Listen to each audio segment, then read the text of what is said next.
Hello my dear students. Last class में आपको याद होगा हमने कैश फ्लो के तीनों एक्टिविटी डिस्कस किया था फॉर्मेट के अंदर, बट हमने एडजस्टमेंट डिस्कस नहीं की थी। तो आज हम वो स्टार्ट करते हैं। सबसे पहले बच्चे आपको याद होगा ऑपरेटिंग एक्टिविटी में net profit before tax and extra ordinary item, उसकी कैलकुलेशन हमने लास्ट क्लास में नहीं सीखी थी। तो आज हम वो पहले स्टार्ट करते हैं। तो वर्किंग नोट जब आप बच्चे प्रिपेयर करेंगे, number 1 net profit before tax and extra ordinary item. क्या क्या लेना है इसमें आपको? इसमें आपको लेना है net profit for the current year,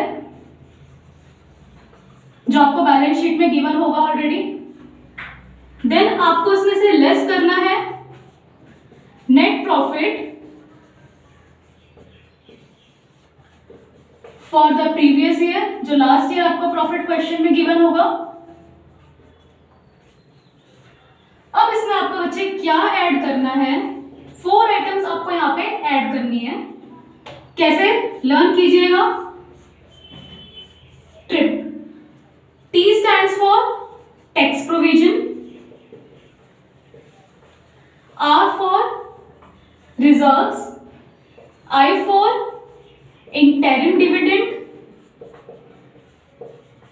and P for proposed dividend।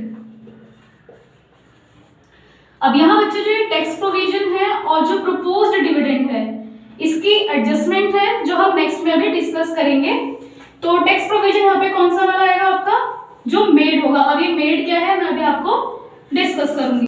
तो बच्चे जब ये आप अमाउंट्स यहाँ पे आ जाएंगे तो लास्ट में आपको जो फाइंड होगा that is your net profit before tax and extra ordinary item, और ये अमाउंट जो है वहां पे आप पुट कर देंगे। चलिए स्टूडेंट्स, अभी हमने पीछे क्या डिस्कस किया?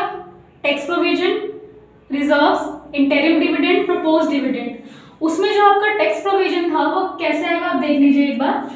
बैलेंस शीट में आपको गिवन होगा provision for tax, current year का आपको गिवन होगा और प्रीवियस ईयर का भी आपको गिवन ही है। ठीक है, मान लीजिए कि एडजस्टमेंट आपको क्वेश्चन में गिवन नहीं है, सिर्फ और सिर्फ आपको बैलेंस शीट में provision for tax current year का अमाउंट गिवन है और प्रीवियस ईयर का अमाउंट गिवन है।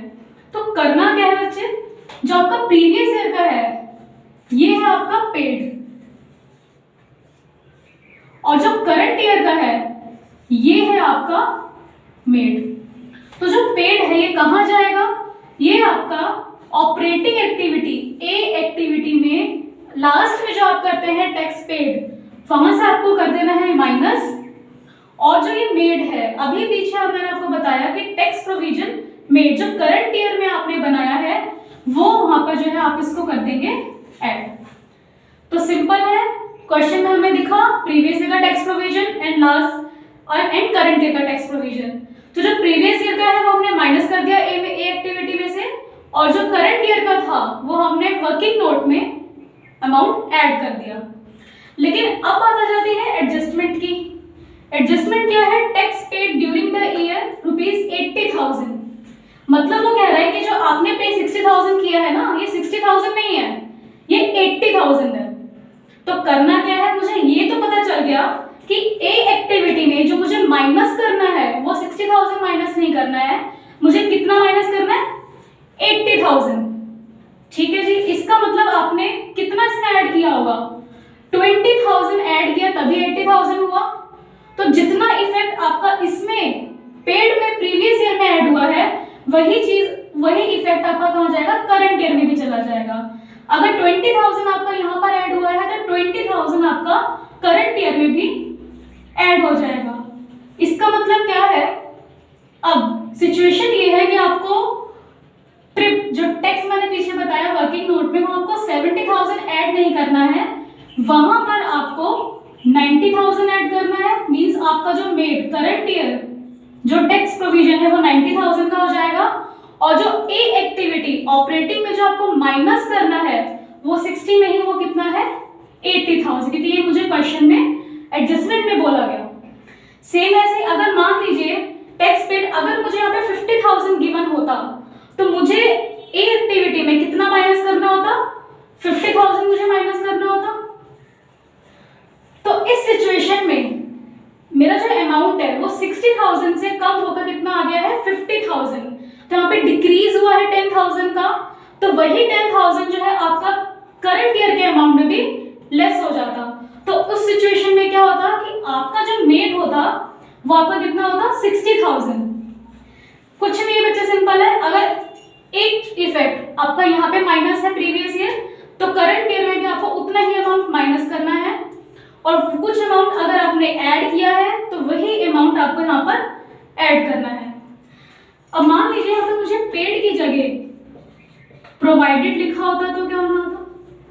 प्रोवाइडेड का मतलब है कि जो ये इफेक्ट है वो मेरा करंट ईयर पे जा रहा है, मतलब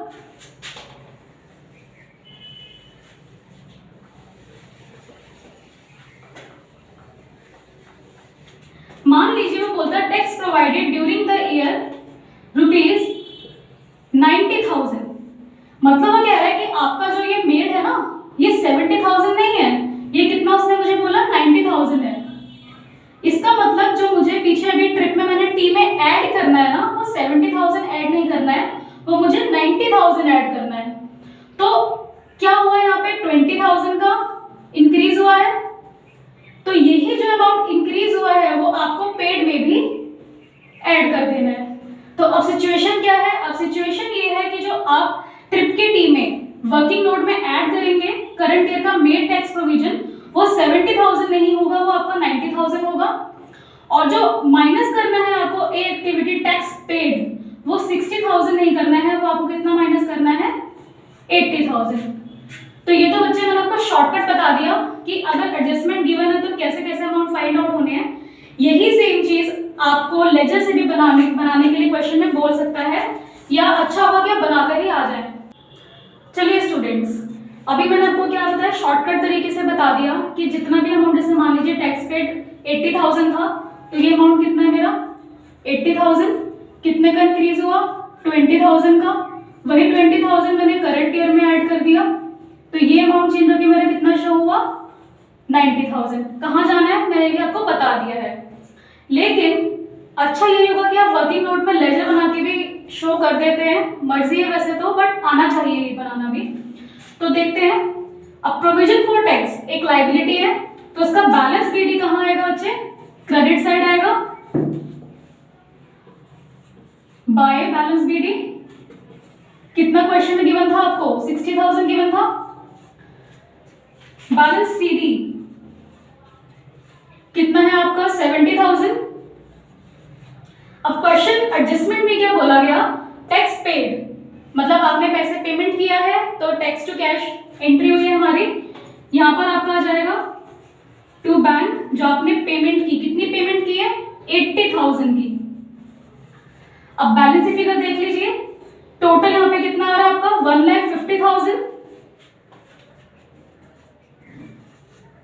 अब यहां पर जो बैलेंसिंग फिगर आपकी आ रही है वो कितनी है? 90,000। ये बच्चा आपका क्या है? ये है आपका statement of profit and loss, means आपका जो इस साल टैक्स प्रोविजन मेड हुआ है वो आपका ये 90,000 है। तो इसमें से भी 90,000 मेड कहाँ जाएगा? आपका नेट प्रॉफिट का जो वर्किंग नोट है उसमें आपका जो ट्रिप का टी है ऐड हो जाएगा उसमें, और जो आपका ये पेड है टैक्स पेड, ये आपका जाएगा ए एक्टिविटी में माइनस।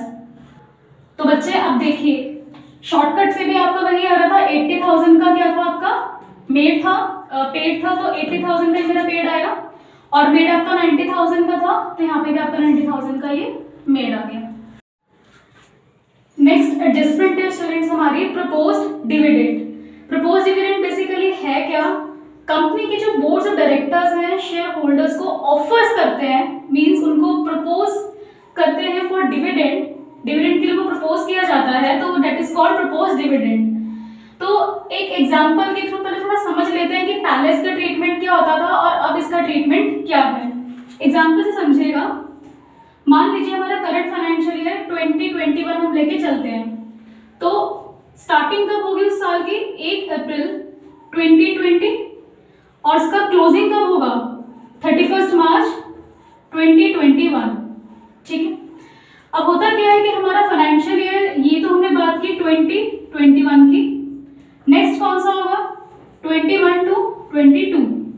तो इसकी क्लोजिंग कब होगी? 31 मार्च 22। हाँ, तो अब मान लीजिए हमारा बुक्स ऑफ अकाउंट्स कब क्लोज होता है? At the end of the year. तो इस दिन कंपनी ने अपने प्रिपेयर किए होंगे statement of profit and loss और बैलेंस शीट। अब जिस दिन हमारे प्रॉफिट्स, ये ना हमारा पूरा प्रिपेयर होता है, तो उसमें जो हमारे प्रॉफिट्स आते हैं उसके बेसिस पर हम क्या करते हैं, जो हमारे शेयर होल्डर्स हैं उन्हें हम डिविडेंड प्रॉफिट्स के बेस पर ऑफर करते हैं। ठीक है बच्चे। बट ये होता कब है? जब कंपनी की एनुअल जनरल मीटिंग रखी जाती है, तभी जो है इसका डिक्लेरेशन किया जाता है। अब जरूरी तो नहीं है कि 31 मार्च को अगर मेरा फाइनेंशियल ईयर क्लोज हो गया है तो मैं उसी दिन मीटिंग कर लूंगी। कंपनी का 10-15 दिन ऊपर चल जाता है। तो मान लीजिए कि हमारी मीटिंग हुई है 30 जून को। इस दिन हमारी क्या हुई है? एनुअल जनरल मीटिंग यहाँ पर हुई boards of directors and share holders की। उस दिन जो है वो डिविडेंड फाइनल कर दिया गया बाय शेयर होल्डर्स। तो उसके जो मान लीजिए वो हमने 20,000 का जो है डिविडेंड उनको पे करना था, बट ये फाइनल कब हुआ? ये 30 जून को फाइनल हुआ। तो पेमेंट किस ईयर में की गई? 21-22 में की गई। 1 अप्रैल 2021 को भी अगर आप कुछ ट्रांजैक्शन लास्ट ईयर की करते हैं तो वो काउंट करंट ईयर में ही किया जाता है। तो बच्चे आपको जो 2021 का जो डिविडेंड था वो पे किस साल में हुआ है? 21-22 में। अब ऐसे ही मान लीजिए 21-22 में आपने डिविडेंड के लिए डिसाइड किया होगा, बट इसकी जो मीटिंग है वो नेक्स्ट ईयर जाके होगी। तो ये किस साल में पेमेंट होगी? ये पेमेंट होगी 22 एंड 23 में। मान लीजिए 30,000 का वो आपका गिवन होगा। तो बच्चे अभी आपने देखा, मैंने डिस्कस किया कि प्रीवियस ईयर का जो अमाउंट था वो हमारा इस साल में जाके पेमेंट हुई है। तो जो 20,000 है ये आपका क्या है? पेड। और जो करंट ईयर के लिए जो मैंने 30,000 अभी आपको बताया वो इस साल का क्या होगा? मेड। तो आपका जो है ये मेड, ये कहाँ जाएगा? जो नेट प्रॉफिट का वर्किंग नोट था ट्रिप, उसके पी में आप इसको ऐड कर देंगे। और जो ये 20,000 पेड था इसे हम क्या करते थे बच्चे? सी, जो आपकी फाइनेंसिंग एक्टिविटी है वहां पे हम इसको माइनस करते हैं। एक्चुअल में ये ट्रीटमेंट हम पहले करते थे कि जो करंट ईयर का अमाउंट होता था हम उसको पेड करते थे और प्रीवियस ईयर का हम उसको पेड करते थे। बट एक अमेंडमेंट आई थी आपके बच्चे 30 जून 2016 में, जो सीबीएसई के सिलेबस में नहीं किया गया था बट लास्ट 1-2 साल में किया गया है उसको रिकमेंड। तो उसमें करना क्या है कि कुछ नहीं है कि आपको जो प्रपोज डिविडेंड है ये आपको बैलेंस शीट में गिवन ही नहीं होगा। कहाँ गिवन होगा? ये आपको सिंपल एडजस्टमेंट में गिवन होगा। आपको करंट ईयर का अमाउंट पे गिवन होगा और प्रीवियस ईयर का भी अमाउंट गिवन होगा। तो सिंपल उसमें करना क्या है कि जो आपका प्रीवियस ईयर का जो अमाउंट आपको गिवन है, मान लीजिए 20,000 है और उसमें करंट ईयर का अमाउंट जो है वो आपको गिवन है, बट आपको करंट ईयर को कंसीडर नहीं करना है। तो जो आपका प्रीवियस ईयर का 20,000 गिवन है क्वेश्चन में, इसी को आपने जो नेट प्रॉफिट का बच्चे ट्रिप था उसमें ऐड कर देंगे और सी एक्टिविटी फाइनेंसिंग में आप इसको लेस कर देंगे। करंट ईयर का आपको कंसीडर नहीं करना, सिर्फ प्रीवियस ईयर का अमाउंट आपको करना है। बैलेंस शीट आपको गिवन भी नहीं होगा ये चीज। चलिए स्टूडेंट्स, अब नेक्स्ट एडजस्टमेंट डिस्कस करते हैं। गुडविल। गुडविल बच्चे आपको क्या होगा कि 99% केसेस में क्वेश्चन में आपको डिक्रीज होता हुआ शो होगा। मान लीजिए प्रीवियस ईयर का अमाउंट था 1 लाख रुपीज और करंट ईयर में आपको शो हो रहा है 80,000। तो 20,000 का वो जो डिक्रीज है वो कहाँ जाएगा? वो आपका जाएगा बच्चे ए एक्टिविटी, जो आपकी ऑपरेटिंग एक्टिविटी है उसमें नॉन ऑपरेटिंग एक्सपेंसेस में जो मैंने आपको वाइल्ड बताया था उसके डब्ल्यू में राइटिंग ऑफ गुडविल के नेम से जो है हम वहां पे उसको ऐड कर देंगे। और अगर 1% चांसेस है, अगर आपको मान लीजिए पहले 1 लाख था गुडविल का अमाउंट और अब हो गया है 1,50,000। तो जो 50,000 का जो इंक्रीज हुआ है that is your purchase of goodwill. ये अब कहां जाएगा? ये आपका बी एक्टिविटी में माइनस हो जाएगा। थर्ड अब हम डिस्कस करते हैं स्टूडेंट्स कैश इक्विवेलेंट्स। इसमें कौन कौन से आइटम्स क्वेश्चन को गिवन हो सकती हैं? करंट इन्वेस्टमेंट,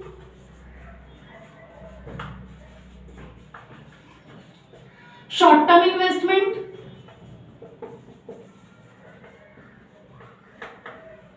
ट्रेजरी बिल्स,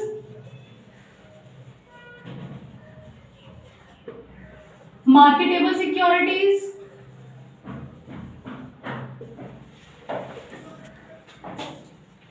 और कमर्शियल पेपर्स। ये आइटम्स बच्चे आपको कहां पर गिवन होंगी? ये आपको करंट असेट्स में गिवन होगा, बट इन आइटम्स को आपको as a increase decrease working capital में नहीं शो करना है। तो इसको क्या करना है? जो भी इनके ओपनिंग बैलेंसेस होंगे वो आपको opening balance of cash and cash equivalent में ऐड करना है। जो आपका फॉर्मेट में नीचे से बिल्कुल एंड में आता है ना, net increase decrease then add opening balance of cash and cash equivalent. तो वहां पर जो है opening balance of cash and cash equivalent में इन सबका जो भी आइटम्स गिवन है वो ओपनिंग ऐड कर देना है, और क्लोजिंग बैलेंस जो आपको इसका गिवन होगा वो क्लोजिंग के बैलेंस में आपको इसको शो कर देना है। नेक्स्ट है आपका बैंक ओवरड्राफ्ट। बैंक ओवरड्राफ्ट आपको कहां पर गिवन होगा? करंट लायबिलिटीज में गिवन होगा, बट इसको भी आपको as a increase decrease working capital changes में नहीं करना है। इसको क्या करना है? वही जो भी आपका ओपनिंग बैलेंस है और जो आपका क्लोजिंग बैलेंस है उसका जो इफेक्ट है, अगर वो इंक्रीज हुआ है तो आपको सी एक्टिविटी जो फाइनेंसिंग एक्टिविटी है वहां पे ऐड करना है, और अगर वो डिक्रीज हो रहा है तो आपको वहीं पे उस एक्टिविटी में माइनस कर देना है। नेक्स्ट एडजस्टमेंट है स्टूडेंट्स हमारा इंटरेस्ट पेड ऑन डिबेंचर्स और लोन। तो इसमें कुछ टाइप्स हैं, बाइफरकेट करके हम उसको डिस्कस करेंगे। टाइप नंबर 1 फर्स्ट है, हम अगर हमने डिबेंचर्स इशू किए हैं, आपको बैलेंस शीट में गिवन है, मान लीजिए 10% debentures current year previous year. Current year में डिबेंचर्स आपके शो हो रहे थे 1 lakh rupees and current year में आपको शो हो रहा है 2 लाख रुपीज। मतलब प्रीवियस ईयर लास्ट ईयर में जो डिबेंचर्स आपने इशू किए हुए थे 1 लाख थे और इस साल वो 2 लाख हो गया। तो अब आपको क्या करना है? आपको यहाँ पे शो हो रहा है कि 1 लाख जो है इंक्रीज हो रहा है। तो जो ये 1 लाख इंक्रीज हो रहा है ये क्या है बच्चे? ये है आपका इशू ऑफ डिबेंचर्स, जो कहां जाएगा? ये आपका जाएगा सी फाइनेंसिंग एक्टिविटी में ऐड हो जाएगा इशू ऑफ डिबेंचर्स के नेम से। बट डिबेंचर्स के आगे जो ये रेट मेंशन है ये किस लिए है? इसका मतलब है यहाँ पे मुझे इंटरेस्ट कैलकुलेट करना है अभी इसका। अब इंटरेस्ट कैलकुलेशन में यहाँ पर मुझे पूरे क्वेश्चन में डेट मेंशन नहीं है कि किस डेट को मैंने जो डिबेंचर्स है इशू किया है। तो कुछ नहीं करना बच्चे, जो आपका प्रीवियस ईयर का जो अमाउंट होगा, जो प्रीवियस ईयर का आपको जो अमाउंट है डिबेंचर्स का, उस पे आपको कैलकुलेट करना है। मींस 10% ऑफ ₹1 लाख कितना हो जाएगा बच्चे? ये आपका 10,000 हो जाएगा। ये क्या है? Interest on debentures. कहां जाएगा? ये आपका जाएगा ए एक्टिविटी, जो ऑपरेटिंग एक्टिविटी है उसके नॉन ऑपरेटिंग एक्सपेंसेस में, जो हमने आपका किया था वाइड, उसके आई इंटरेस्ट पेड में आप इसको ऐड कर देंगे। सेकेंड, जो आपका फाइनेंसिंग सी एक्टिविटी है वहां से आप इसको लेस कर देंगे। अब हमने बेस ईयर पे क्यों लगाया? क्योंकि अजम्पशन हमने ले लिया कि जो डिबेंचर्स इश्यू हुए हैं वो at the end of the year हुआ है। At the end of the year means कि आज मेरी जो फाइनेंशियल ईयर की जो क्लोजिंग हुई है, मैंने आज पैसा लिया है मार्केट में डिबेंचर्स इश्यू करके, तो ये जो एडिशनल 1 लाख है ये मैंने पूरा साल यूज तो नहीं किया। पूरा साल मैंने कौन सा मनी यूज किया होगा? ये 1 लाख यूज किया है। तो जाहिर सी बात है मुझे इसी का इंटरेस्ट पे करना है। इसलिए हमने इसकी कैलकुलेशन इसके अकॉर्डिंग की है। नेक्स्ट टाइप है बच्चा आपका रिडेम्पशन का। कैसे पता चलेगा? प्रीवियस ईयर में आपके अमाउंट शो हो रहे हैं 1 लाख रुपीज और करंट ईयर एंड में आपको शो हो रहा है 80,000। तो 20,000 का जो आपको डिक्रीज शो हो रहा है, ये क्या किया है मैंने? ये मैंने किया है रिडेम्पशन ऑफ डिबेंचर्स। कहाँ जाएगा? आपका फाइनेंसिंग एक्टिविटी, सी एक्टिविटी में से हम इसे कर देंगे माइनस, रिडेम्पशन ऑफ डिबेंचर्स के नेम से। बट यहाँ पर भी ये इंटरेस्ट है। अब इसकी कैलकुलेशन कैसे होगी वो भी देख लेते हैं। डेट, यहाँ पर भी डेट मेंशन नहीं है, एडजस्टमेंट में नहीं, जैसे इशू में डेट को नहीं बताया था ऐसे यहाँ पर भी डेट के रिगार्डिंग हमें कुछ नहीं बताया। फिर जैसे हमने वहां पर भी बेस ईयर पे इंटरेस्ट कैलकुलेट किया है, यहाँ पर भी हम बेस ईयर पे कैलकुलेट करेंगे इंटरेस्ट। 10% ऑफ 1 लाख, वही सेम ट्रीटमेंट है बच्चे। 10,000 आपका एक तो ए एक्टिविटी में जो नॉन ऑपरेटिंग एक्सपेंसेस है वाइड, वहां पे आई में ऐड हो जाएगा और सी एक्टिविटी फाइनेंसिंग से ये लेस हो जाएगा। अब यहाँ पर हमने ऐसा क्यों किया? यहाँ पे अजम्पशन यही मानी गई है कि जो हमने पेमेंट किया है वो हमने किया है at the end of the year. तो अगर at the end of the payment अगर मैंने किया है तो पूरे साल मनी कौन सा यूज किया? मैंने 1 लाख रुपीज पूरा साल यूज किया, क्योंकि 20,000 की जो पेमेंट है वो हमने आज at the end of the year किया।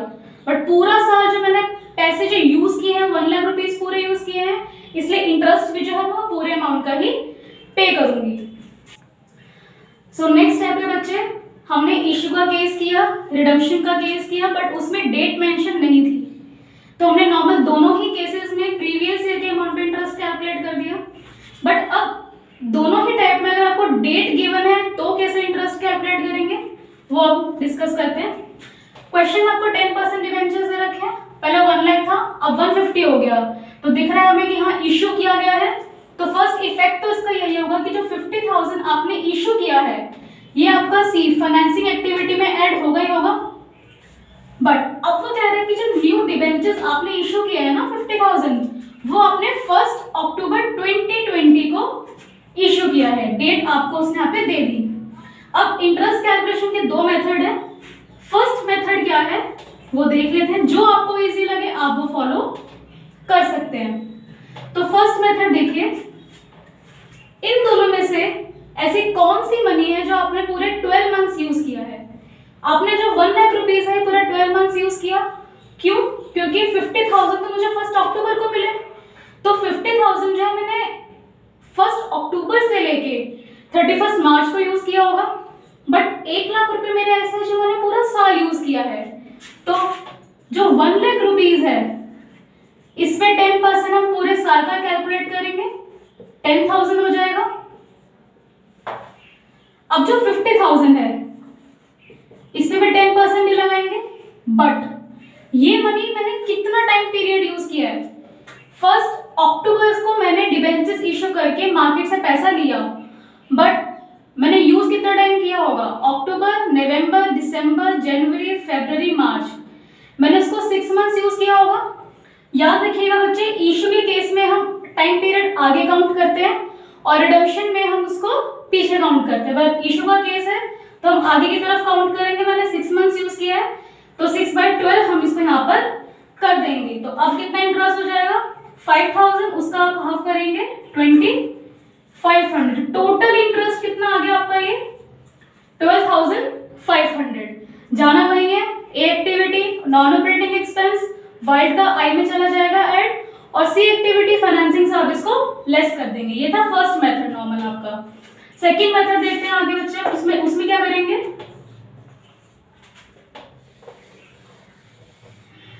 इसमें हम डिफरेंस नहीं लेंगे, वहां पे मैंने अभी 50,000 डिफरेंस पे कैलकुलेट किया था इंटरेस्ट, यहाँ पे डिफरेंस नहीं लेंगे, दोनों अमाउंट उठाएंगे। 1 लाख रुपीज का 10%, 1,50,000 का 10%। अब आगे देखिए, अगर मैं इसको 1,50,000 लेके चलती हूँ क्लोजिंग बैलेंस, तो यहां पर आप ये देखिए टाइम को डिवाइड कर लीजिए। 1 अक्टूबर को इशू किया तो 1 अप्रैल से लेके 1 अक्टूबर तक मैंने कौन सा मनी पूरा यूज किया है? तो 1 अप्रैल से लेके 1 अक्टूबर तक आपने इन दोनों में से कौन सी मनी यूज की है? ओनली 1 लाख रुपीज, यानी कि फर्स्ट अप्रैल से लेके 1 अक्टूबर, अप्रैल मई जून जुलाई अगस्त सितंबर, 30 सितंबर तक। अक्टूबर काउंट नहीं करेंगे बच्चे क्योंकि 1 अक्टूबर है, मंथ की स्टार्टिंग है, तो 6 मंथ्स आपने यूज किया, यहाँ पे कर देंगे 6/12। अब 1 अक्टूबर से लेके 31 मार्च, यहां से लेके यहां तक आपने कौन सी मनी यूज की है? 1,50,000। 1 लाख तो था ही, 50,000 मेरे को और मनी मिली तो मैंने 1,50,000 जो है यूज किया 1 अक्टूबर से लेके 31 मार्च तक। तो 6 मंथ्स का ये भी कैलकुलेट करेंगे। तो 1 लाख का 10% 10,000, उसका हाफ कितना हो जाएगा? 5,000। देन 1,50,000 का 10% 15,000, 15,000 का हम करेंगे 7,500। तो टोटल अभी भी वही आएगा 12,500 जो फर्स्ट केस में था और सेकंड में भी यही आया। अब डिपेंड आप पे करता है कि आपको फर्स्ट मेथड ज्यादा क्लियर है या सेकंड मेथड ज्यादा क्लियर है। जो इजी लगे आप उसके बेस पे कर सकते हैं। नेक्स्ट केस में बच्चे रिडम्पशन और डेट आपको गिवन है यहाँ पर भी। यहाँ पे भी सिंपल वही 2 मेथड्स हैं। फर्स्ट मेथड क्या कहता है? अब इन दोनों में से ऐसी कौन सी मनी है जो आपने पूरा साल यूज की होगी? 1 लाख या 80,000? 80,000 ऐसी मनी है जो आपने पूरा साल यूज किया है। क्यों? यहाँ पर देखिए हमारा डिबेंचर्स का जो अमाउंट है वो डिक्रीज होता शो हो रहा है। क्या मतलब है इसका? कि जो 20,000 जो कम हुए हैं या आपने रिडीम किया है, मीन्स आपने पैसे वापस कर दिए, तो आपको जो रिडम्पशन हुआ है ये सी एक्टिविटी में माइनस कर देंगे, पैसे चले गए इस चीज के। अब इसमें 80,000 ही ऐसी अमाउंट है जो मैंने पूरा 12 महीने यूज किया है। तो इसका मतलब क्या है कि 80,000 पे तो हम पूरे साल का इंटरेस्ट कैलकुलेट करेंगे पहले, जो कि आपका हो गया 8,000। अब डिफरेंस कितना? 20,000। इसका भी 10% करेंगे, लेकिन कितने मंथ्स के लिए? आपने पेमेंट करी 1 अक्टूबर 2020, आज पेमेंट आपने कर दी, बट इस मनी को आपने यूज कितना टाइम किया? अप्रैल मई जून जुलाई अगस्त सितंबर। अक्टूबर में ही काउंट करेंगे, 30 सितंबर ही काउंट करेंगे। तो आपने जो ये 6 मंथ्स यूज किया। मैंने आपको पहले ही बोला था कि इशू के केस में हम आगे की तरफ मंथ्स कैलकुलेट करेंगे और रिडम्पशन में हम पीछे की तरफ मंथ्स कैलकुलेट करेंगे। तो 20,000 का 10% 2,000 हो गया, उसका हाफ कितना हो गया बच्चा आपका? 1,000। तो यहाँ पर इंटरेस्ट कितना आ गया? ये 9,000। अब सेकेंड मेथड देखिए, यहाँ पे डिफरेंस नहीं लेंगे, टोटल अमाउंट लेके चलते जैसे इशू केस में किया था। 1 लाख रुपीज एंड 80,000, दोनों का 10%। चलिए पहले काउंट करते हैं 1 अक्टूबर तक। आपने भले पेमेंट 1 अक्टूबर को किया है, बट 1 लाख 1 अक्टूबर तक 6 महीने तक आपने यूज किया प्रॉपरली, तो 6 महीने का इंटरेस्ट कैलकुलेट करेंगे नॉर्मल इस पे। अब आते हैं 80,000 पे। पेमेंट आपने 1 अक्टूबर को कर दी, तो अक्टूबर से लेके मार्च तक आपने कितनी मनी यूज की? 80,000 पूरा। तो इसमें भी हम 6 मंथ्स का कैलकुलेट कर देंगे। 1 लाख का 10% 10,000, 10,000 का हाफ 5,000, 80,000 का 10% 8,000, 8,000 का हाफ हम इसमें करेंगे 4,000। तो टोटल कितना हो गया? 9,000। तो देखिए यहाँ पे भी 9,000 है और उस केस में भी 9,000 था। तो जो आपको मेथड इजी लगे आप वो फॉलो कर सकते हैं। अब इसी क्वेश्चन में बच्चे आपका लास्ट स्टेप ये रहते हैं इंटरेस्ट में कि आपको ना दोनों कॉलम्स में एक कॉलम हमेशा ब्लैंक नजर आएगा। फर्स्ट केस देखिए, ओपनिंग में आपका 1 लाख था, क्लोजिंग में आपका कुछ भी नहीं है। तो चलिए ये तो कंफर्म है कि आपका ये रिडम्पशन हुआ है, तो जो 1 लाख रुपीज है ये आपका फाइनेंसिंग सी एक्टिविटी से माइनस हो जाएगा। और नेक्स्ट केस में क्या है? इशू दिख रहा है 1 लाख रुपीज का, ये आपका सी एक्टिविटी में प्लस हो जाएगा। लेकिन जो आपको रेट गिवन है ना बच्चे, इसमें आपको इंटरेस्ट कैलकुलेट नहीं करना है। No interest will be calculate. क्यों नहीं करना है वो देख लेते हैं। यहाँ पे जो आपका रिडम्पशन हुआ है ना, हमें क्वेश्चन में डेट मेंशन नहीं है। डेट अगर मेंशन है तो उसके अकॉर्डिंग इंटरेस्ट कैलकुलेट कर देंगे, बट डेट मेंशन नहीं है तो यहाँ पे हम ये अजम्पशन ले लेते हैं कि 1 लाख रुपीज जो हमने पेमेंट किया है ना वो स्टार्टिंग में ही कर दिया, 1 अप्रैल 2020 को मैंने पेमेंट कर दिया, तो इसका मतलब है कि मैंने पूरे साल में 1 लाख रुपीज यूज ही नहीं किया, स्टार्टिंग पेमेंट कर दी, तो इंटरेस्ट वैसे भी नहीं बनेगा। यहाँ पर क्या है, जो मैंने इशू किया है वो at the end of the year किया है, मींस आज 31 मार्च 2021 को अगर मैंने पेमेंट किया, इशू किया है, तो मैंने पूरा साल पैसे यूज नहीं किए, आज ही पैसे मार्केट से लिए, तो इंटरेस्ट नहीं बनेगा। तो याद रखिएगा कि अगर दोनों ही ईयर्स में कोई भी एक ईयर्स का अमाउंट आपका ब्लैंक है तो इंटरेस्ट आपको कैलकुलेट नहीं करना, सिर्फ इशू का अमाउंट जाएगा और जो रिडम्पशन का अमाउंट